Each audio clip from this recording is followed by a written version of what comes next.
welcome back to another episode of the Bloop and a Blast podcast. My name is Big Sexy. I'm the Bloop. Hughesy, he's the Blast. Hughesy, I'm not even going to you, mate. I'm going straight to our guest. It is, of course, Robbie Perkins. Perko, mate, straight off the bat, I've got to ask you a question before I can even give Hughesy a chance. You ready? Was the wind blowing out in Adelaide, or was there just no wind in Adelaide? Nah, there was no wind at all. It was one of those days you kind of dream of there if you can't get any blowing out. But yeah. It's exactly what I thought. Hughesy, you're welcome to jump in on this podcast whenever you want, but we may as well wrap it up there. It's all done. We did talk about this last week about where your ball landed, mate, and I had to say, I said the wind must have been blowing out to get something there, mate, but it was a good swing and crushed that one. Yeah, absolutely. It was just one of those ones that kind of lined up and found the barrel and off we went. Perko's been finding a few barrels. Hey, every time I poke my head on the old Instagram, there's another Perko home run. I love it. Yeah, look, it's just one of those grooves. So there's no better prep for the ABL than obviously an international tournament like the Prem 12 where they're pitching you as tough as they are and you're getting to see the arms that you are. So, found a groove, stepping back into the league and hopefully keep it rolling. Mate, I obviously looked at your stats before we jumped on and leading most categories down there in Canberra. Had a great start to the year, another great weekend. You swept Brisbane, which I think if you look back at it, there hasn't been too many sweeps over the years. And so that must have been a great feeling for you guys to get through, that double dip on Saturday, which is a huge day, to go out there and play 2 games and get the sweep of the Bandits. Yeah, it definitely was. I think we were talking in the clubhouse. It was like our first series win in almost 2 years now, dating back a couple of seasons. So to come out and sweep is just a step above what we could have expected and a huge series from all the boys. Where do you see the differences at the moment this year, mate? Obviously, Benny's come in and he's taken the helm and different voice, I guess slightly different way of going about things. What have you noticed since he's been taken over the team? Yeah, look, I think everyone's just kind of bought into what Benny's brought to the table. Keith has done a great job setting the landscape of the Cavalry over the past 12 years. And as you'd know, that there's a time and a place for everyone to kind of step aside and move on to the next thing. So Benny's really just taken what we had, built on it, and everyone's bought into the culture he's bringing. The Canberra Cavalry over the years, it's been tough for you guys, I guess, with the numbers and everything like that. Big turnover of players. It seems like you got a little bit more continuity with some Australian guys this year. Been able to sign a few guys. George Khalil's gone down there, kind of locked down that infield position. I think that you were looking for. I think John Kennedy's come down there to Canberra again this year. So you've been able to add some good Australian talent to that roster. How are the boys fitting in with all the other guys? Yeah, look, they've just hit the ground running. Obviously, you mentioned a couple of the boys we picked up in Johnny and Georgie Khalil coming from Melbourne. They were really just looking for a change of scenery, get another opportunity. So they came in, big smile on their faces, happy to be a part of it all. But don't want to overlook some of the, the smaller signings as well. Jeremy Atkinson, Tyson McKee, people that, don't really get looked at much in the league, but they've been huge for us so far as well. Yeah, definitely. Tell us a little bit about him, mate. What do you got for us? Give us some information on the boys. Look, you know enough about Big Johnny Kennedy. He's been around long enough. But, Georgie Khalil, in my opinion, he's one of the best defenders in the league. He's got sick hands, makes plays that some other guys can't even do. So having him every day at shortstop is, massive. But Atkinson and McKee from the bullpen, you can just rely on them. They mix speeds, throw strikes. They're doing anything that's asked of them. If they get asked to eat a few innings because we're losing, they'll go do it. If they get thrown into, the 8th inning because we need to lock down a 1-run lead, they're all about it as well. So they're just really, really invested in helping the team win. I faced Jeremy Atkinson. He was of a similar age group of me, and I grew up in Queensland and all that kind of thing. I faced him a couple of years ago in like a winter league thing, and he was not like he was probably like off-season type stuff, right? Like. And still, like, I never forget because I said to my brother-in-law who knew Jeremy Atkinson quite well and all that, and I said, man, like every time, like he pretty much threw me 3 straight down the dick, and I was like, I thought I had it, and he's like, you see the little cutter working, did you? I was like, what is that? Like it was just and it wasn't like I'm sure he's ramped up right now to be pitched to the ABL, but even at that level, I was like, oh wow, this guy's something special. Like it was pretty cool signing to see a guy like that. Obviously, he grew up in Queensland. Now he's throwing for Canberra. It's pretty cool. So, yeah, there's my little story for you, Hughesy. Yeah, completely unassuming guy like that as well. I Yeah, think he's gotten just about everyone in the league at some point where you've gone, how did that happen? But he just does it time and time again. yeah. Hughesy loves stories where I get struck out on three pitches. I, He's I got a few of was them. I was going to say, like, come on now, mate, three fastballs down the middle, but you are just Little cut pieces. They a were pretty nasty, mate. They were you pretty know, just nasty. the bloop that is Jeremy Sexton, but that's okay. I think for me, looking at your team and everything throughout the last 3 weeks has been a notable name that I'll keep seeing starting game one for you guys, Jack Mahoney, and once again went out there on the weekend, pitched really well, didn't give up a run, hasn't given up a run all season. It must be nice to sit back there behind the plate and just call pitches with him on the mound. Yeah, definitely. Anytime you can get a guy that pounds the zone like he has, moves the ball, just constantly getting guys out. I think he's had like 9 or 10 base runners or hits off him all year so far. Makes my job really easy. I can put down just about any set of fingers and he's going to execute it and give us a chance. But it's been special to see him, come to the start that he has, getting compared to Shota Imanaga. That's a pretty high caliber player right there to, have your name in a conversation with. I think, look, 9 hits, mate. You've done well on the Yeah, stats there. I've got them up Yeah. there. Well done. You're a catcher. You are I guess, the heart and soul of the Canberra team captain. I know that it takes a lot of responsibilities. You're a local, mate. You've led that club all the way through. I mean, what does it mean for you to start to see some success? And as you said, first series win in a couple of years. It must be pretty cool sitting back on a Saturday night there and maybe sipping on a cocktail and just reflecting on the good weekend. Yeah, definitely. It's hard to put it into words, much like putting on the Australian green and gold, it's just something that's really hard to describe to people who don't get the opportunity to do it. So to do it for your hometown, to go and have that success after years of grinding, it hits the heart a little bit. It's definitely going to take it in, but hopefully we keep it rolling all season and get more of this great feeling we've got going. we spoke about you guys a couple of weeks ago being Canberra, and the analogy that I said is they're just sneaky good. You know what I mean? I was a bit surprised, I should say. I thought the week before you were get away with a little bit more, but maybe not. But this week it sort of come through, and I was just fist pumping when I saw it. I mean, of course, no ill will to the Bandits, of course, but it's always pretty cool when you see a team like that with the story that like you said, that's your first series win in over like 2 years, I think it was. So that's awesome, man. I think it's great, and look, it's a pretty good thing for the whole program there in the ACT too. You know what I mean? To be able to turn around and say, hey, these guys, they're turning it around. They're getting up there. It's awesome. So, Yeah, definitely. I mean, Canberra is obviously a smaller baseball community than every other state in the country. So for us to have some success and, breed that to the next generation, get a lot of kids wanting to play for the Cavalry and come through, it's absolutely massive for us. How's Jason Matthews fit into the team so far? I was telling a story that I saw him up in the academy many years ago when I went there as a coach, and he'd come over from New Zealand as a young fella, and his story is quite cool to see him in professional baseball many years down the track. From what I remember, he was quite an up and about character, a lot of energy, and it was, I think, a good type of person and personality to be able to bring into the clubhouse. Yeah, absolutely. He's a bit of a goofball, always has a smile on his face. When we win and play the win song, he's always the one getting up on the table, dancing and having a good time and bringing that energy. So he's there every day, no matter what he's doing, bringing that to the team. So as soon as his name came up, when Benny said, what do you think of Matthews? I remembered him from Auckland. I said, yep, absolutely. Get that guy signed up. We want him playing in Canberra. What's the win song, by the way? Are we allowed to know this, or is this just a nice, sneaky clubhouse? Keep it quiet. No, we can let you know. So we've gone with Edamame with the Diplo remix this year, a bit of electro energy in there, but we're adding to the playlist. We've got a few songs on there that we'll just keep to the boys, but hopefully every win we can add one more from the thing, and by the end of it, we've got 20 plus songs, to rattle off every win. I like that. It's a long Yeah. party after a win, I'll tell you that much. You ain't Oh, going home very early. yeah. No. What was one of your favourite win songs, Hughesy? Did you have many or? D-San had this song when I came over to Melbourne. He created, I guess, a culture. He knew, I guess, what success was all about with the Heat, and when he came over, he kind of plugged a lot of that into the Aces and to create. And we had this random song, which literally everyone got around in a circle.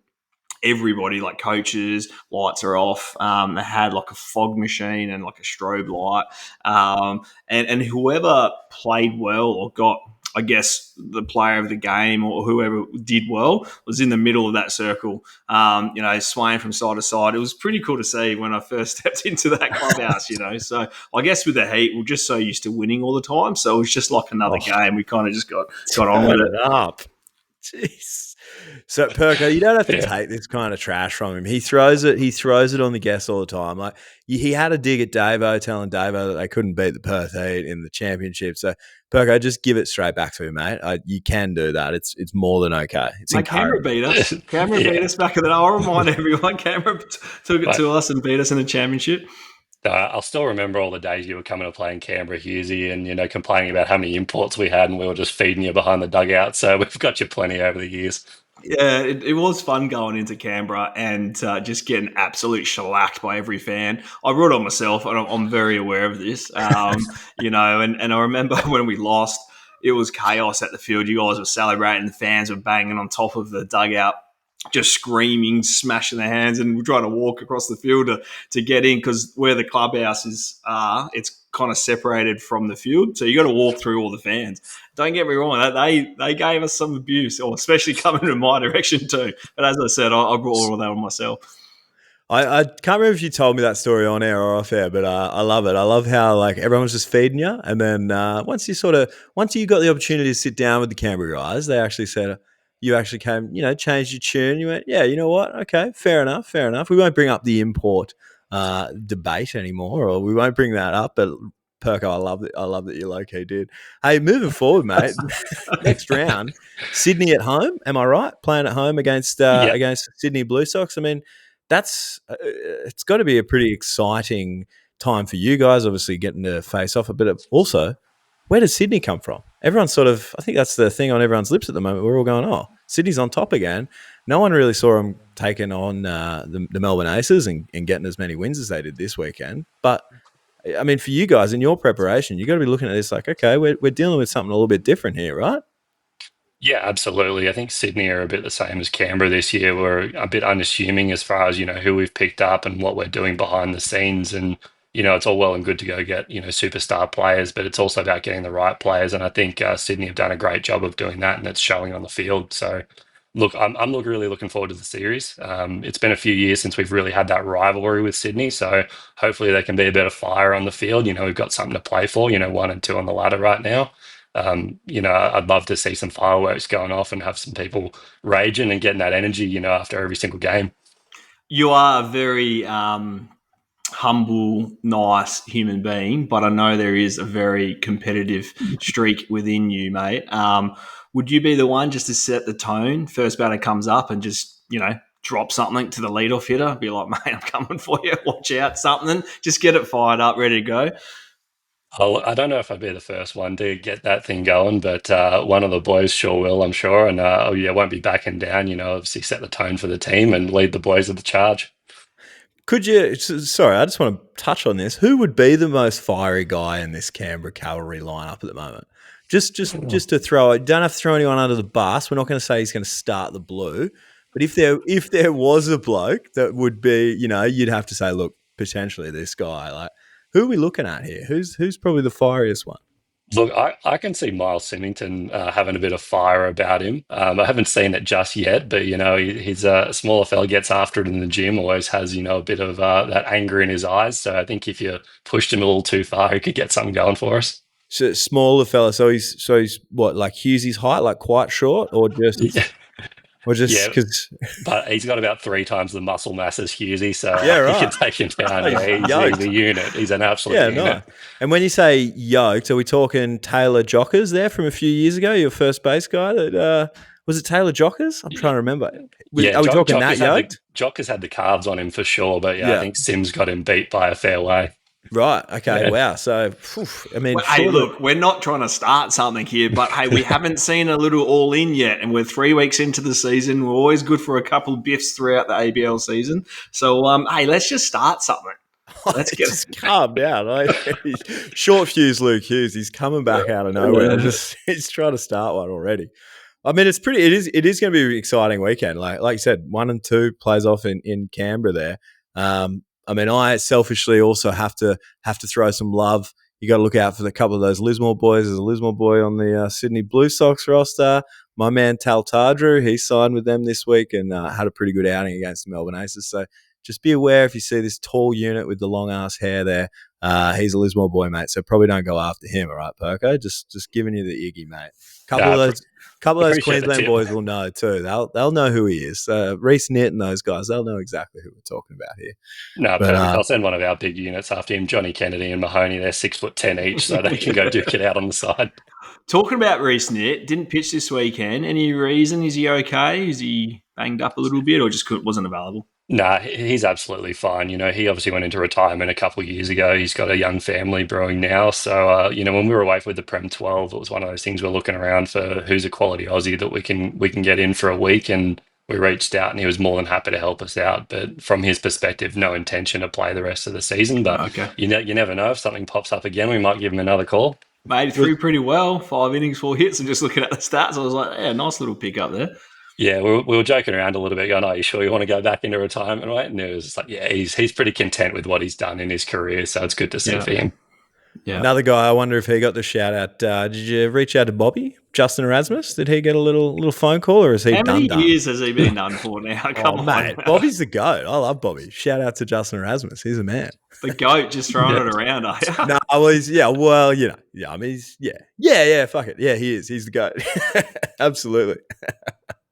So this weekend, mate, generally set the tone for us around. Do a lot of people, a lot of Blue Sox fans come down for the weekend? What does it normally look like in a, I guess, cross-town cup, if you call it? Yeah, we definitely get some fans coming down from Sydney and vice versa when we go up there. The teams are normally organising some buses for the fans to come Friday, Saturday night as well. You know, it's only a 3-hour drive, so it's pretty manageable for most people to come down and watch the game. But I think it just creates a whole lot of energy because not only are you getting the home fans cheering for you, when something's happening on the other side, you know, you get a bit of noise around it and it kind of fires you up a little bit as well. And I think that's really what fuels that rivalry as well. You know, coming up there, we do something, you know, someone's got a cowbell that annoys you a little bit and, you know, you start digging at each other a little bit more. So it's all part of the fun of the series. Yeah. With Benny coming in, a couple of questions around that this year. Very well, you know, experienced manager. You know him really well with the national team. He's the pitching coach there. I'm sure you work really closely with him throughout the tournament. I guess, what are some of his things that he's brought into the team this year? Is he still assessing the team? I know he missed out on a little bit while he was away with the national team duties. Like, what is I guess his messaging been to you guys as a group? Yeah, look, definitely still feeling out some players. You know, it's only been a couple of weeks, you know, being around the team properly. But the biggest message is that this is an Australian league.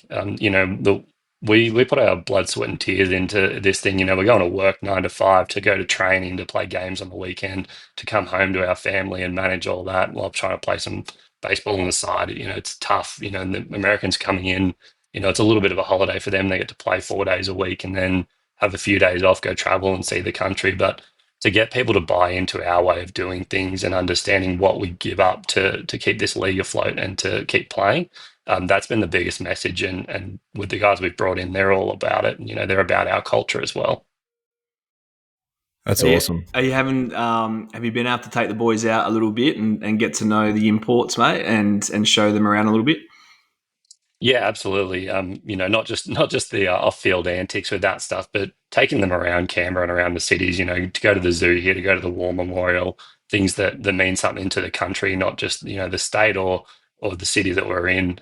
You know, getting them to really experience Australia, so they're enjoying every minute of that as well. I probably a poor time to admit it, but I do have a cocktail named after me at the Hague restaurant in a place there. If you Google the Hague, I don't even know if they're still open, but you'll be able to order yourself a Jeremy Sexton Perko. That's a story. That Are you serious? I'm being dead serious. I am dead serious. How'd you pull that off, by the way? I'm a guy that has like ways and means, man. I can just do things. All right, it's just a thing that happened. Does a family member own that establishment? No, stayed there like 2 nights, probably like 12 years ago or something like that. Have you been there before, Perko?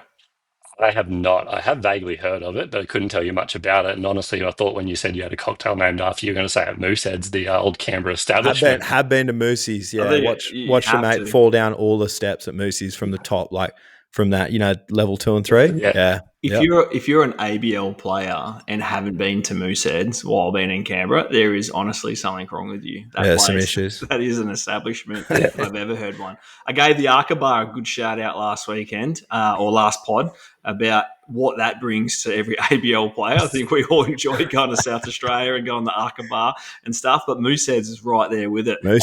I reckon, like, if you look around all this, not that we condone excessive drinking while being away with your ABL team. It doesn't have to be excessive, Luke. It doesn't have to be excessive. If you end up at Mooseheads, it's probably excessive at this stage. But every state seems to have a place to go to like where we just congregate. Melbourne's always difficult, I feel, when we came here. It's quite difficult. The casino was just the easy one to get to because it was so hard to get out. Mate, around the country, real quick, where's your favourite spot to go? Where do you like to head? I mean, look, you mentioned the Arca Bar. That's definitely up the top. I was pretty disappointed. We went to Adelaide. We were actually staying somewhere else. We didn't get that honour this time, unfortunately. So, but the Moseley there and the Glen Elg is also a fan. Yeah, the Moseley's sick. Love going down there. It's a good vibe on the beach. Yeah. What makes the Arca Bar so good? Why is it so? Is it like a big sports bar or something? What is it? Yeah. Because the guys on the commentary were talking about it as well. They were talking about how they're going to go down there next weekend. Ballner and the other guys, they were talking about how awesome the Arca Bar. I mean, obviously they're a sponsor, but everyone's raving about it. What's so good about the Arca Bar? I'll explain it, right? It's quite difficult when you finish a game of baseball to be able to go, I just want to have a quiet beer or two, right? Just a couple of beers, nothing crazy. You don't necessarily need to go out or anything like that. But it'd be hard for you, Ben Luke Hughes, too. There'd be streams of people everywhere. So many. That's how it is, hey, Perko. Yeah. So many. They're lining up out the hotel. Throwing eggs. They would be, ready to throw eggs at me. The thing that it's just easy. You can go down there. You got some sport on. You can have a quiet beer, have a palmy. It's just have a little punt if you want to jump into the little pokey area. It's just an easy establishment, right? So you don't even have to leave, where you're staying. You can just literally be there, have a couple of pints, take it upstairs, go to bed. So that's where I think, and it's always good, the old tab on a Saturday lunchtime while we're trying to burn some time before going to the field, just to duck on in there for a couple of punts, but gamble responsibly. Couple of pints, couple of No. Punts. We soon find out Hughesy played a lot of games in Adelaide half cut. But anyways, look, the only reason why I continued playing was the fact of the team camaraderie that you had. I just liked going away with the boys, and that was my biggest thing. And to be able to just go away, spend 3 or 4 days with the lads, play some baseball, play some cards, have a beer with one another. I feel like that's part of why we play the game still. I know that want to win the championship, but it's all part of it. I feel having that team camaraderie and coming together as a club, right?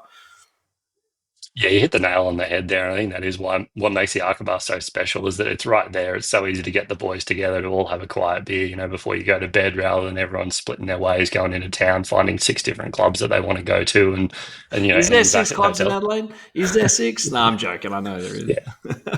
Yeah. Let's move on. Let's move on to another thing that's recently happened, is obviously the Prem 12 Perko. I have a question for you. I don't want to dive straight into it, but actually I might as well. This is the episode of me diving straight into things that I want cleared up. Talk to me about, there's so much about Prem 12. Obviously it was amazing and of sure, could only imagine how big of an honour that is, but I really have to ask you, talk to me about that play at the plate where you're there, and I think was it the bat that caught you on the arm? Is that because we were watching it? I'm clearly not John Boy with lip reading, but I'm trying. I was like, what's happened here? Talk to me about that whole process. Obviously, Dingo came out.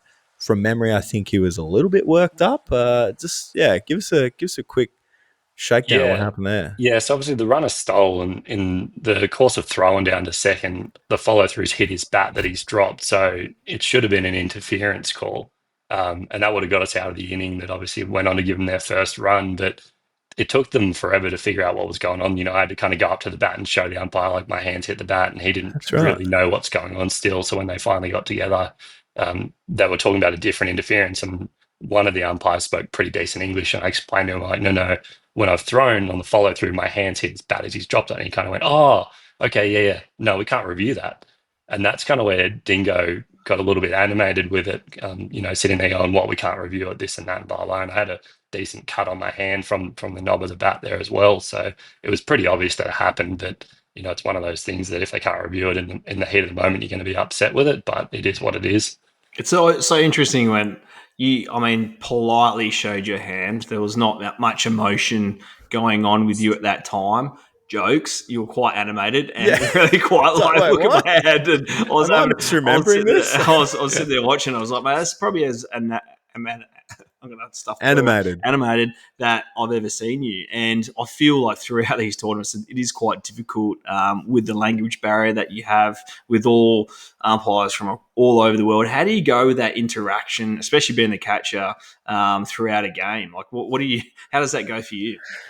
Yeah, it is extremely difficult. Like you said, some umpires are better than others. You can kind of, blur your languages together, know a little bit of Spanglish from the time in Pro Bowl.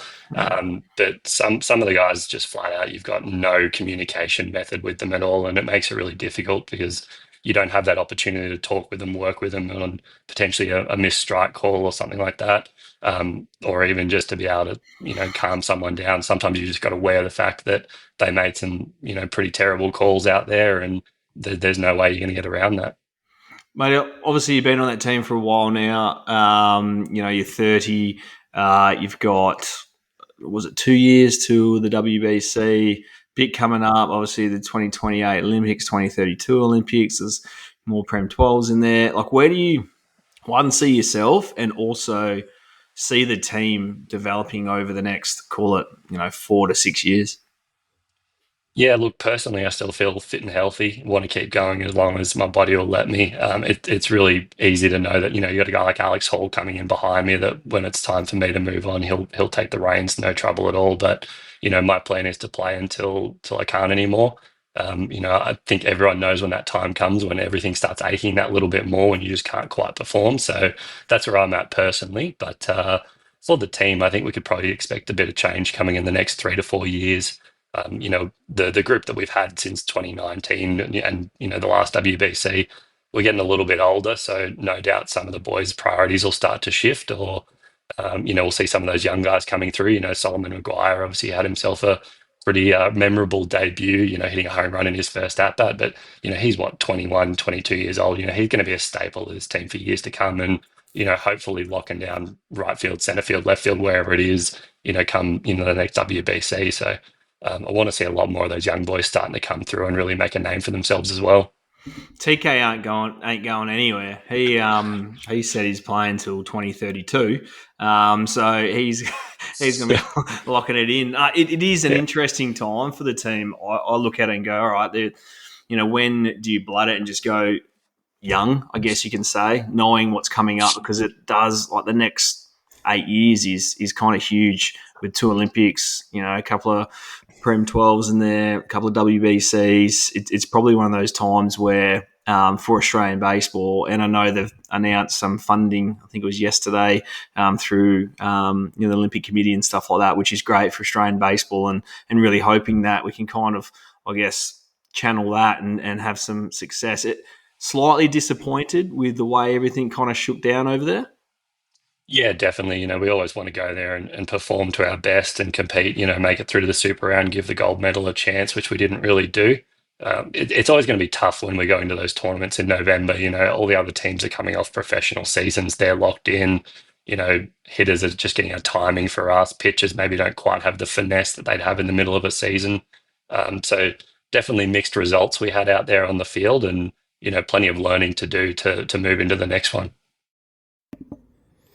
Yeah, it was one of those things. Like, I mean, obviously the BA media team did a really good job of explaining the chip on your shoulders, right? Like Team Australia, and after that sort of heartbreaking sort of thing that happened previously, and and then to see that, I'm like, man, these guys must be fuming. Like, do you know what I mean? Like we as fans, like, we're, hey, it's all good. We're always going to be there for you guys. Like, it is what it is. But the big story coming out of going into that, of you guys saying, no, we want to be this. And then obviously after the results, I mean, the vibe had to be, that of, man, we're gonna really nut it down and get this done, right? Like, it's got to be pretty hectic. Yeah, no doubt at all. And we still definitely have that belief that we can compete with the best in the world and be that best tournament team in the world. I think it's just a matter of, using every opportunity we get to learn how can we be that bit better. Is it in the preparation? Is it about our game plan going into it on an individual level? What do I need to do in the gym, in the cages, through the off season to make sure that we're all ready to perform individually for the team to go out there and do that.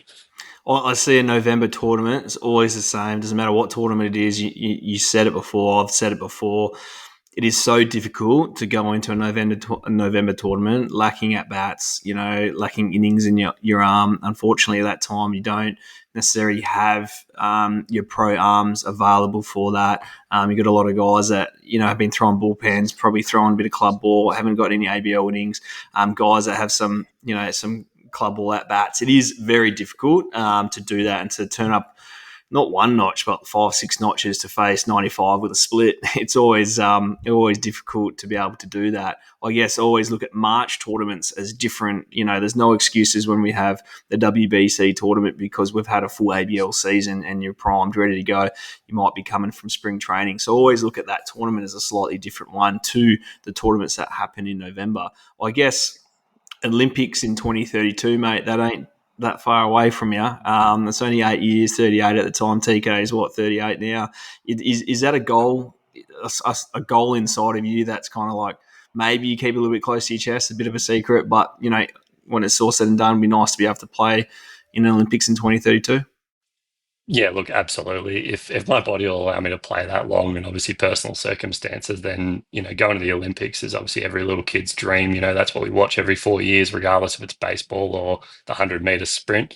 That's really the pinnacle of what we do. But, looking that far ahead, I can't say that I have actively checked. As you said, it is still 8 years away. It's a long way. It's a long time. Yeah, long let's time. take it You're going to have 4 years kids at a by time. then, mate. You're going to have 4 kids by then.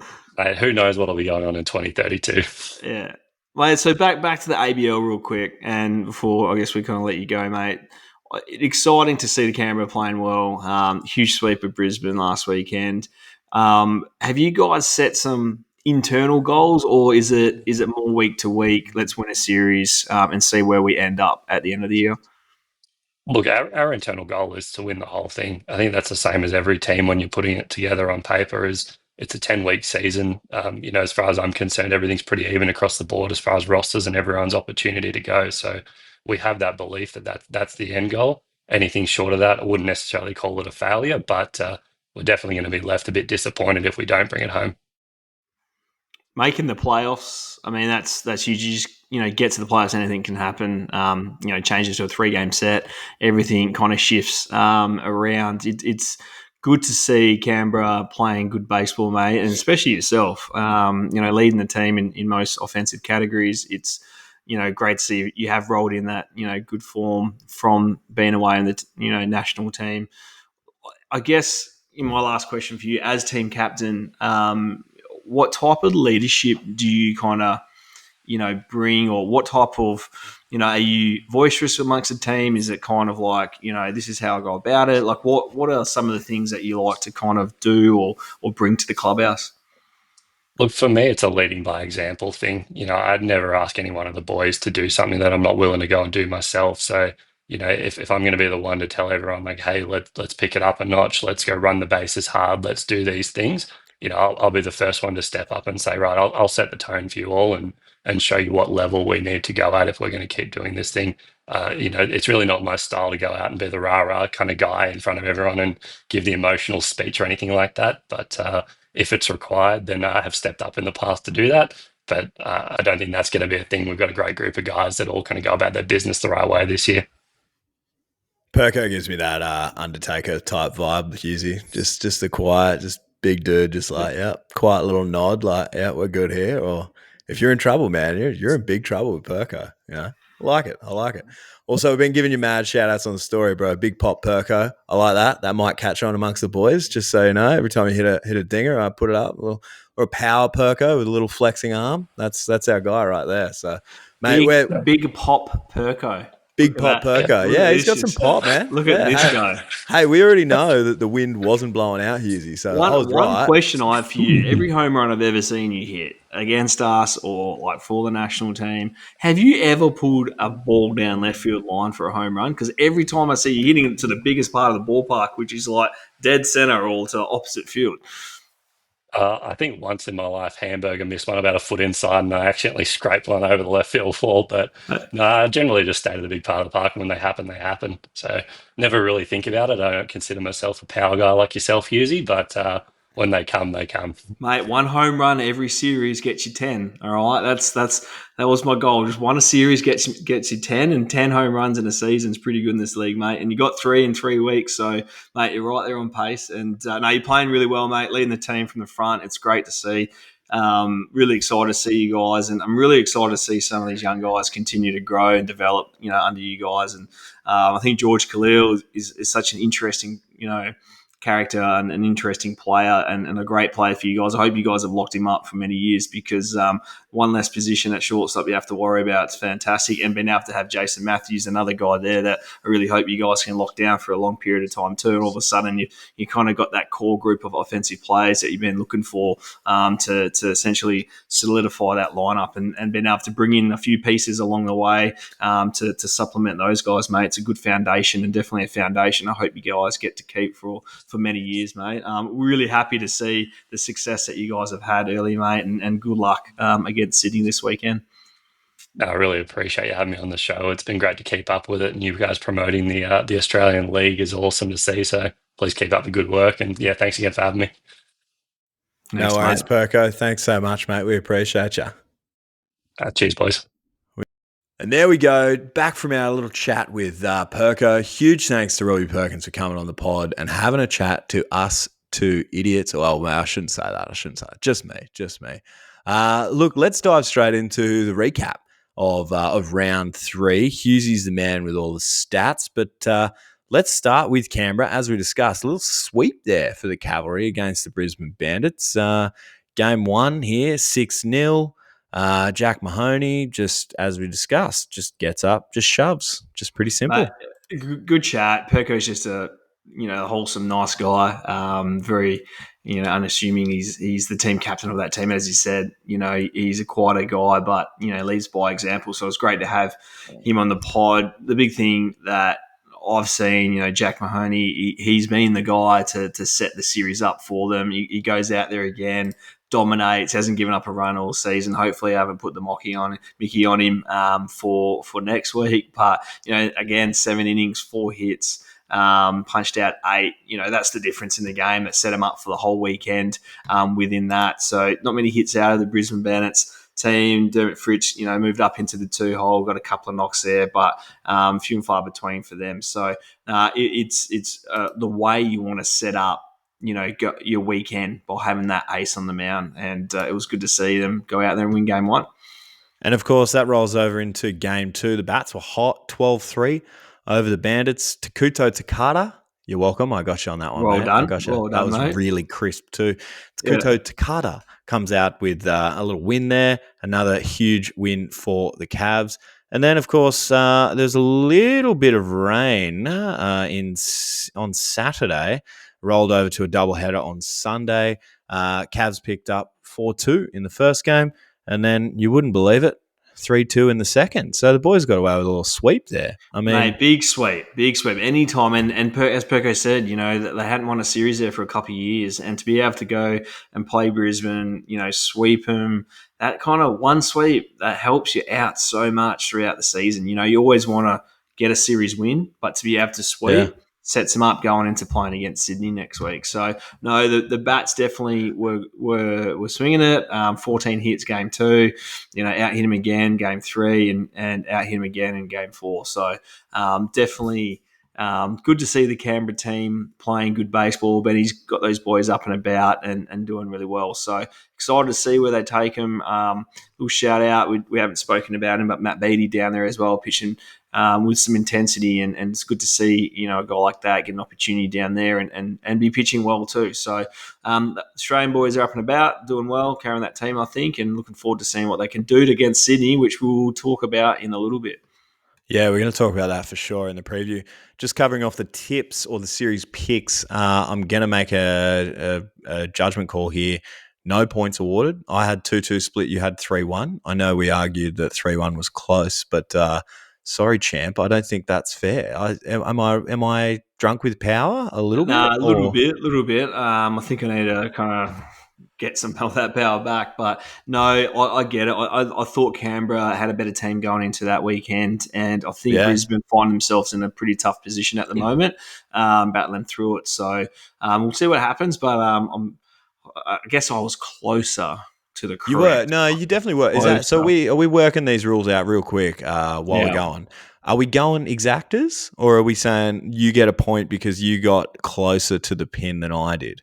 I feel that I got closer to the pin than you did, so therefore I think I should deserve a point. Chalk it up. Hughesy gets a point. I'm fair. I'm fair with my power. I want to be firm but fair. So let's roll on. The next series was one that we were all watching pretty good, which was obviously the Adelaide Giants at home against the Perth Heat. First game there on Friday. The Giants got up 4-3. I watched this. I watched most of them, and I was a little bit like, oh no, this could be a long weekend for Perth Heat fans. But yeah, let's just dive into game one real quick. 4-3 to the Giants. Did you catch much of that one, Hughesy? I didn't, but I was actually, I didn't see that game, but I did talk to a few of the boys. I think it was a game that kind of slipped away from the Heat. I think they had some more opportunities to score some runs. Well, they out-hit the Giants. So yeah, well, they outstruck the Giants, unfortunately. They did strike out. I'm just pulling it up now, 17 times in a game, which can't happen. That's way too often. They were able to, I guess, punch out. I don't like bringing this stuff up. It's quite negative, but a couple of the big bats with Hawley and Bajowski 8 times. So I think that was a bit of the difference within the game, within that space. Tucker got hurt early. He got the line drive off his foot. They had the battle through the bullpen. Yeah, that was nasty. Battle through the bullpen there. Hope Tuck's all right. I'm sure he is. By all reports, nothing's broken or anything like that. So hopefully get to see him out there coming up this weekend. But good for big start for Adelaide to win that game. Lockie Wells pitched well again. 5 innings, 11 punch outs. That's pretty good start out of Lockie again. So he's looking really good as we roll into the game too. Yeah, and game two was an absolute doozy. I'm just pulling up here, sorry. Perth Heat come out 9-3 against the Giants. And I tell you what, that's 6-run inning in the third. Wow. I cannot wait.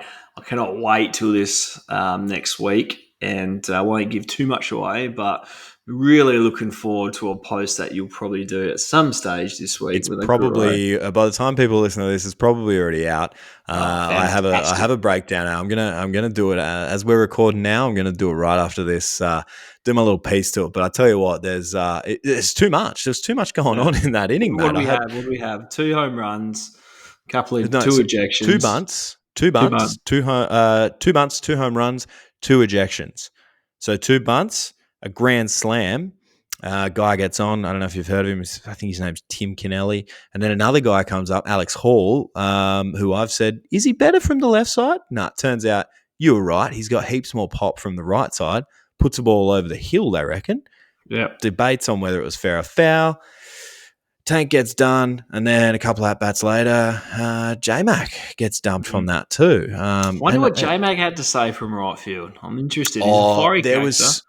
There was a bit of conversation, and this is I'm just picking up bits from the broadcast. I haven't reached out to anyone or anything, but bit of chat about like some music was playing. If you get a chance, go back to Baseball Plus. No, I heard the catcher. I heard the catcher. Yeah, the catcher. Yeah, I like that. Mike. He said, Hot Mike. I'm playing. He said some words, and then he said, I'm playing baseball, which I was all for. I love that. But yeah, it was a bit interesting. Yeah, so there's a bit to unpack there. And if you're listening to this now, okay, probably if you're driving, don't pull over and open it up. But when you get home, just pull over and and look at the baseball plus. That was the third inning there, the top of the third. It was a wild inning. So Also, that was the difference in the game, right? 6 runs. Yeah, that was the difference runs. there. I think Hawley hit the ball over the actual hill. Once again, had a chat to him Friday night when I was coming home and talked about a few things, claiming it so again. You're claiming again? Yes, correct. So wait. So do we add the 2 home runs he hit in Perth last week to your overall total? Because so now you're I think still leading. Yeah, I think I have more than TK now. Yeah, cool. No, correct. That's fine. Yeah, no, that game definitely makes sense. Let's move on to the second game of the doubleheader here. Another Perth Heat victory, 5-2. Big time Sorps got the win. Our guy, there you go. Did you see any of that one? Yeah, I did. I did watch a bit of this game. Young Wushin, 5 innings, no hit, 6 punch outs, right? Like dominated.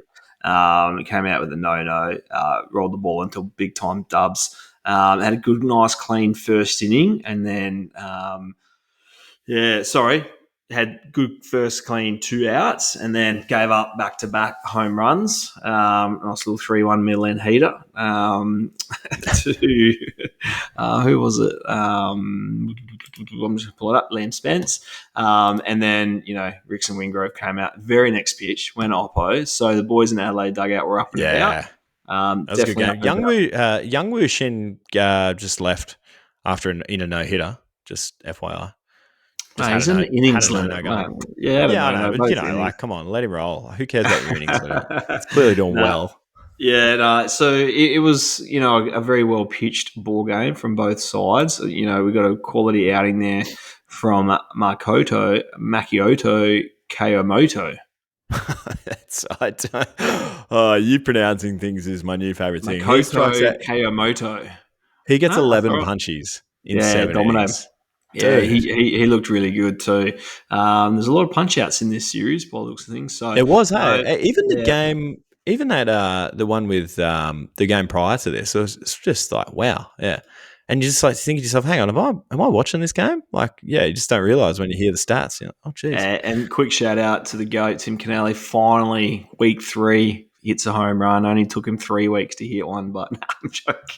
We got a mad shout out. Speaking of shout outs, we got a mad shout out from the guys on the broadcast there throughout that series. We really appreciate Ballner and those guys. Mad shout out talking about our chat with TK, which was awesome. And I think you texted me and you said Big Sexy, I'm claiming it, like as if like Big Sexy was your name. Like, nah, bro, I'm Big Sexy. Like, when have you ever been Big Sexy before you? I am Big Sexy. Met me before you met me. But hey, fair. That's fair. Before you met me, did anyone call you Big Sexy? No, but I thought you were trying to take the name off me. I was like, no, mate, I'm claiming the fact I've given it to you. So, okay, that's fair. Well, I'd actually thank the boys at Morley because I told them, I said, give me a nickname, make sure it's funny, and they did. So, but anyways, you can still read into that. This is like you claiming Alex Hall's home runs, but that's fine. Yeah, let's move on. Let's move on to the Sunday game here. Again. Heat. I didn't catch much of this, but the Heat come out 11-3 and just said, hey, what's up? We're going to take this game as well. So 3-1 there for the Perth Heat. Another big inning, 7 runs in the fourth too, right? So a couple of big innings, crooked numbers. You always want to go out and get a crooked number on the board. And I guess, again, that was the difference. They got 17 knocks. We got to see, some big hits by John Diaz, and good to see Oric Bajowski coming back out, swinging the bat well, picked up 3 knocks there. Byron Armstrong playing some really good shortstop, really good defense, and getting 3 knocks in that game too. So anytime you get 17 hits in a game, you probably should win that. So good to see. But yeah, good pitching performance by all. And it was just one of those weekends. I think Adelaide find themselves in a bit of an interesting position. Not really sure where they're at right now. They're better than what the win-loss is for sure. I think they're just trying to find themselves just a little bit and what works for them. So I'm looking to see them bounce back as we move forward in the season. Talking about that, you've got to say that the Melbourne Aces are probably in a similar position, are you not? Like those guys, like in this time period here, with your experience in the league, are you saying that is it too close to do or die time? Like, you got to start firing it up, boys. Or, I mean, Melbourne I Aces are reckon four it and is. four. You reckon it It is? is. It is too You can't leave it close. too late, right? I think mid-season, right? Like once you hit that mid-season, and if you have a series where you get swept, then you're kind of done, right? So you got to Yeah. make sure you're close enough around the mark, 50-50 type thing, where you get hot the last 20 games, you go 15-5, and nothing happens, right? Like you win every series on the way through the second half, and then everything changes. I think with the Aces, they got swept against Sydney. They got out hit, they got out pitched. They didn't play great. They didn't take some opportunities that they had. I think that first game really hurt them. They had their ace on the mound, threw an inning, got rained out. Wasn't able to come back in that weekend. Sean, he's the guy that you look for in that game one to just give you 6-7 solid innings. You're not going to score too many runs. So I think that hurt them in game one, where Ben Ferrer came out. The next day and pitched really well, which he's been doing the whole year, right? So I think, they kind of find themselves in a bit of an interesting position. They need those big bats just be firing and carrying that team. I don't think they're doing it all at the same time. It's kind of like one guy gets a couple of knocks, a couple of guys don't. It's an interesting position for them, one that I don't think they're really used to. So I think they need a little bit of team unity there and just to come together as a group. To go and get swept by Sydney in Sydney, I know they were one game short, but still to lose 3 against Sydney, it's pretty tough. Yeah, yeah. And look, we'd be remiss if we didn't mention the first game there. I think I think there's some. If you read it, you read some of the stats about that game. I think it was like 24 or 25 hours after it started, and it was finished. Obviously, there was a rain delay. I saw one guy on one of the socials say, "Wait, was this game rain delayed, or did they just play like 80 extra innings?" Like, nah, dude. Like, it was a rain delay. But look, pretty surprising stuff. I also have to throw it out there. I mean, if you've been watching our socials at Bloop Blast Podcast, you'll know they've been shouting the boys out. But we've now got our second Lismore guy in the ABL. Huge shout out to Taliesin Tadru O'Meara. He's playing for the Sydney Blue Sox. Got picked up. Literally, dude, how's this, right? You'll love this guy. I find out from a mate of mine, he goes, "Oh, I just got signed to the Blue Sox." I was like, "What?" I was just talking to Brooke Knight like 2 nights ago. You should have told me. I would have been able to throw in probably do more damage than good. But yeah, he's like, "Oh, sorry, bro. It's just so hectic, just moving to Sydney and doing all that." But huge shout out to Tal. And the first 3 hitters he faces in the ABL. This is a kid that I played club ball with for years. Played at Morris Brothers Baseball Club.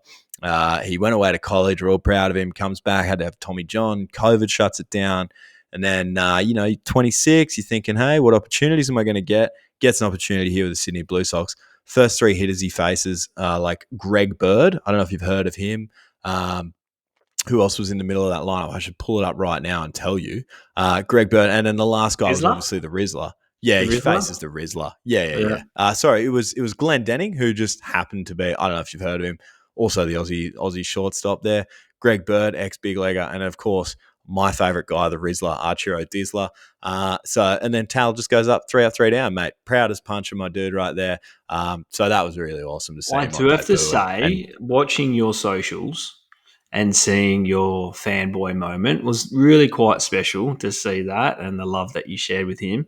But I feel there's more there with him. I feel like there's like a cult following about to happen. I think there's like, this guy. Who are we talking about? Are we talking about Tal or are we talking about the Rizzler? No, Tal.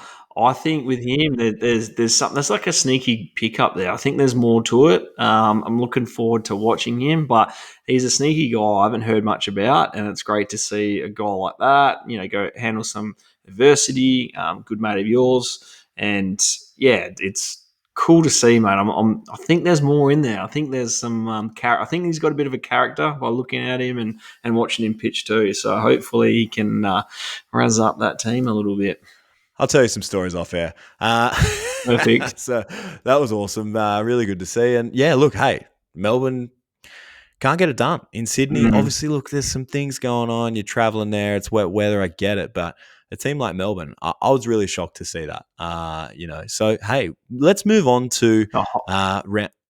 Sorry, Hold you on. go. Nah, I've got to give a couple of shout outs here. Alex Wells, 7 innings, 4 hits, no runs. Look, I'm not like shocked with that. We kind of expect it, to be honest with you. He's that guy that we're just looking at, see how he goes for the rest of the season, and could he be, another Lachlan Wells, his brother? Can he get another shot? So I do have to give a shout out to Alex within that series to come out, shut their bats down, throw a shutout, complete game there, and then rolled into the last game too. Scored 7 runs, 5 innings, 5 runs in the 4th inning was huge for them. It's probably an interesting to sit back and I look forward to discussing the week that is and what's going to happen to the Aces. Yeah, well, let's roll into obviously round 4 now. Let me get my Canberra. pen. Get your pen out. Hughesy's famous pen. Give us this one, this bit. Hughesy, give us take the lid off, give it a bit of that. Come on, give us a bit of. Yeah, nice. Yeah, that's it. We're getting there. That's going to be your trademark. Yeah, who we got? Canberra's at home to the Blue Sox. Both teams coming off a sweep. I'm gonna go first. Sydney Blue Sox 3-1. Yeah, I said it. Although at home, 3-1. Nah. Within doing these, I guess, reviews of the weekend, you do get to see the stats and what happens and the ERAs, and you check out what's going on, and it's interesting. I don't look at any of that. I do, and I kind of went against gut. Sydney last week. Within, I said their numbers, leading the league in ERA, leading the league in hitting. They still are after the weekend by an extended margin in both categories at the moment. So, I don't like picking the same as you. But you know what I'm going to do? You know what I'm going to do? And I'm bang on the money, aren't I? Nah. I'm going to go series sweepo Sydney Blue Sox. Oh, okay.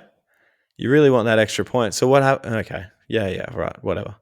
So that's then fine. If it's 3-1, you get your point, but you don't get a point if they sweep. I think Sydney are just hot at the moment to go in there and roll Melbourne in a sweep. Like, they pitch really well. They hit really well. They're up and about. The dugout is having a blast.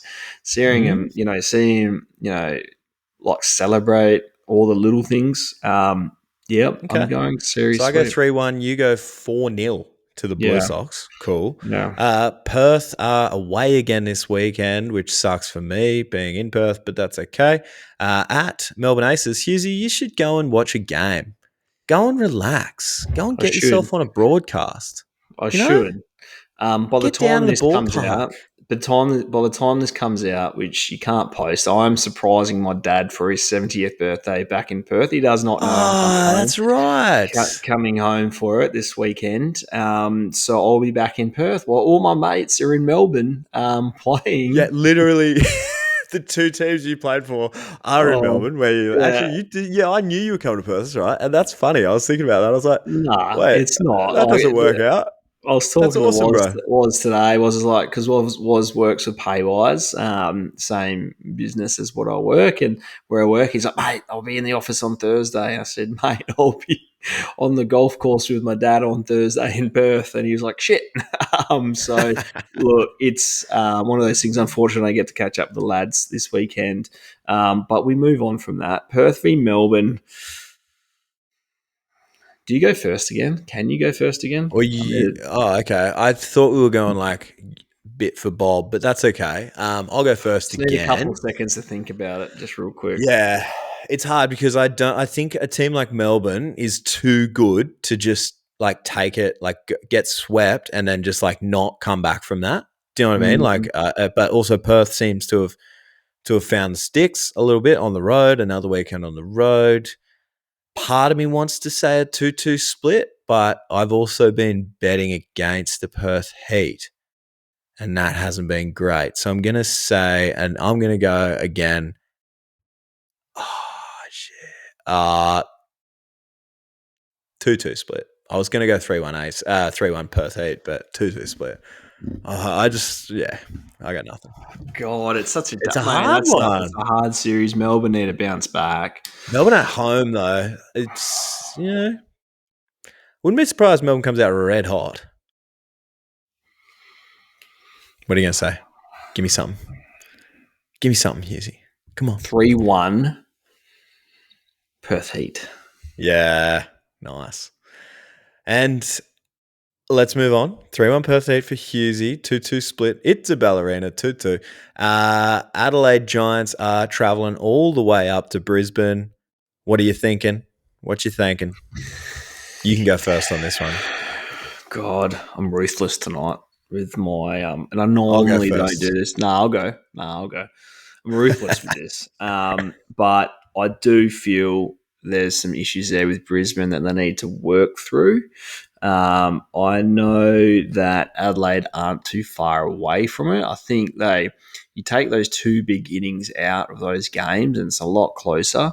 It's just kind of like those chaos innings just out of nowhere happen. I think those guys got some really good stuff. I'm going to go 4-0 Adelaide this week.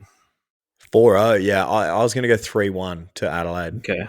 I think it's pretty nasty with the Adelaide bats there in Brisbane. And look, we all talk about the short porch and all this kind of stuff, but like Melbourne's pretty tiny as well. Let's be real. But anyways, the breeze, you clown. Not with the breeze. Okay, whatever. 3-1. I'm going to go 3-1 Adelaide, and you can go 4-0 Adelaide. I'm kind of being a bit ruthless, and it's out of no disrespect, but it's one of those things where I feel there is a stark difference at the moment with the ball clubs. Brisbane are struggling just a little bit. I need to see a little bit more from them, both offensively and with their pitching too. So it's one of those things that I think, they just need to find their mojo a little bit, and then we can roll on from there. Yeah, I was trying to pull up some stats for the Bandits, but I won't. I'll move on. Okay, so there you go. There's the pull it up. I mean, I was just interested. Could you just look up their like team ERA as such for the Bandits?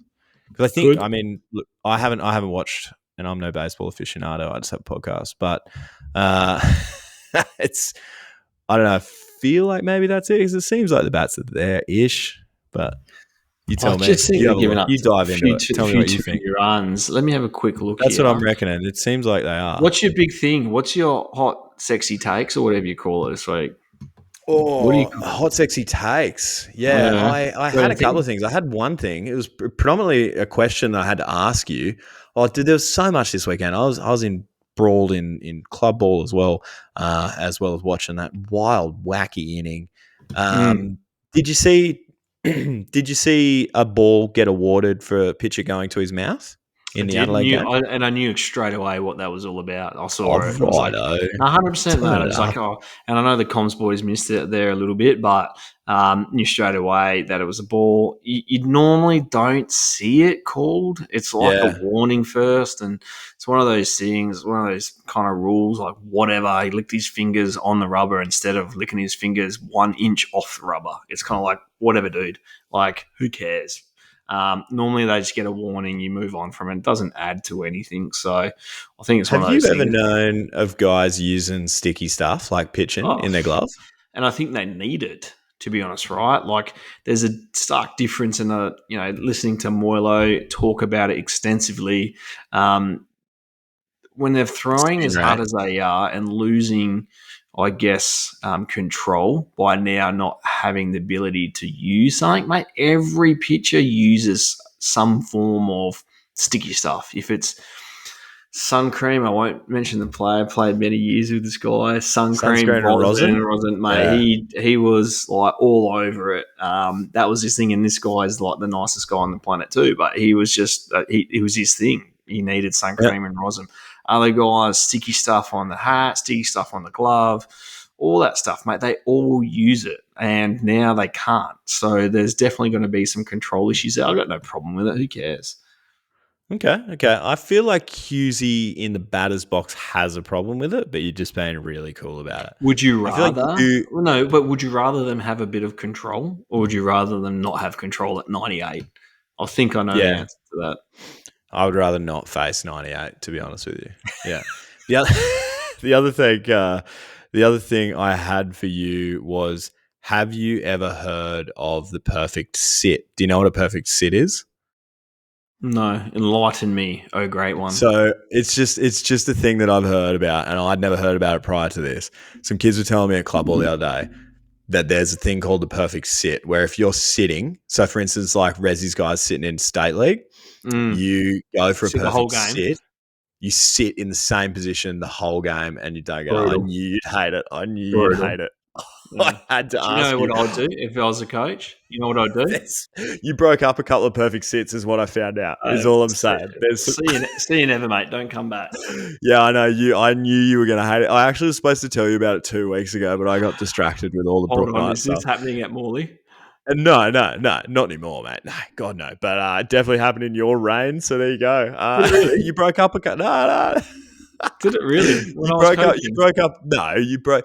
It's not about like you don't not get up, but also like there was some breakups of perfect sits. Like the boys be there, and like if they have to go out get something, that's it. They lose the perfect sit. So, anyways, how did I not know this was going on behind my back? I was like, "What is this? I've never heard of it." I love that. Also, I love that. real quick before we wrap it up, I do want to just quickly give a shout out to our Resi's team in Morley. Combined no hitter this weekend, baby. Riley Franklin, my man. Yeah. Bloody 5 innings, no hits. It was awesome. Yeah. So there you go. And who backed him up? Who backed him up? What do you mean? Yep. Who threw the last 3 innings? Adam Taylor. Just making sure you knew his name. Yeah. No, I got it. Yeah, I'm just all so excited now. I mean, I felt like I was having a stroke. I nearly had a stroke in the interview with Perko before. Quick question for that. How'd you go on the weekend? Yeah, it was all right. I got a hit, got an RBI. I didn't got a walk. Yeah, not quite, not as good as the weekend before, but that's right. Yeah. It's not about me. It is. Boys got up. It is. Everyone's happy. I did get a bloop base hit, so I will take that. It was just like a little let, but hey, it's all good. I'll claim it. Please tell me they said bloop. Someone yelled out something. People are still calling me bloop. That's cool. I'm okay with it. Hey, it's all good. Did you end up finding what you wanted to find about the Bandits or not? I did, mate. Yeah. And I don't want to harp on it too much, but, the bats need to come out alive this weekend. They haven't scored too many runs at the moment. So that's probably something that offense needs to get going. That's where they're probably, struggling to put some runners in scoring position there. And with their pitching, look, it's not bad. It's kind of they're in the middle around the mark where everyone else is, right? So they're right where everyone else is with their ERAs and stuff like that too. So I think that's fine. The pitching is right there. There's nothing wrong with that. Probably giving up a few too many base hits, but in saying that, they've been able to limit some runs. So look, really need to get that offense going this week. There you go. So there we go. That's it. That's the wrap. That's the preview for round 4. It's shaping up to be pretty exciting. I just hope it. Honestly, I do hope it stays hard for us to pick. I'm really enjoying this so far. It's been fun picking, trying to see what happens, and then you wake up on Monday morning, you see the standings, or you have a look back and you go, "Oh my gosh, we're in for an absolute ripper here." So here we go. Like this is it. Round 4 is here. If you haven't already, please make sure you hit us up on @BloopBlast on the Instagram as well as Facebook. And hey, search us. If you're watching on YouTube, make sure you hit that subscribe, hit a little like on the video, share it. I mean, do what you got to do. We appreciate you. Leave us a 5-star review on Spotify, on Apple Podcasts, however you watch it. Tell your best mate. Like, I don't know. How do we tell these people more ways to share the show, Luke? Like, just give us something. Give me something.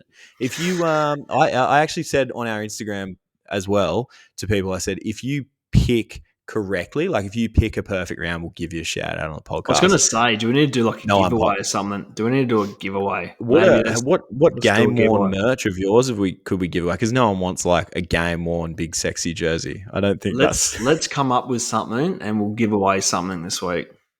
All right. So next episode, we're going to have a Next giveaway episode. for everyone. We'll work Yep. out a giveaway.